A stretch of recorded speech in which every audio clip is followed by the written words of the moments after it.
Isang police chief sa Rizal ang sinibak dahil umano sa diskarteng tamad.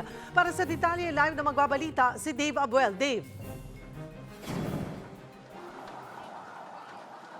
Cheryl, kinumpirma mismo ni PNP Chief General Nicolas Torre III na isang chief of police ang kanyang nirelieve nitong weekend.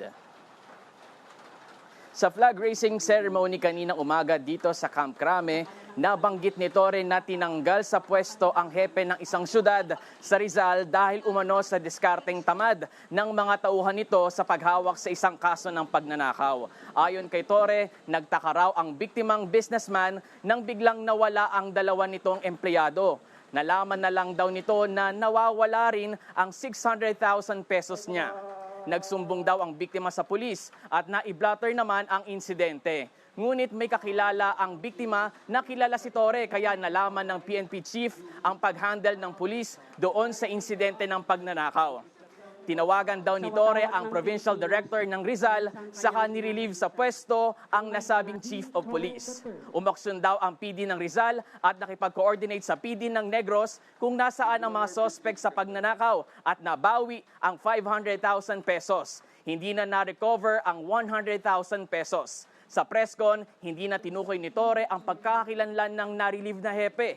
Hindi na rin niya tinukoy kung saan syudad ito. Narito ang pahayag ni Chief Torre sa naging presscon kanina.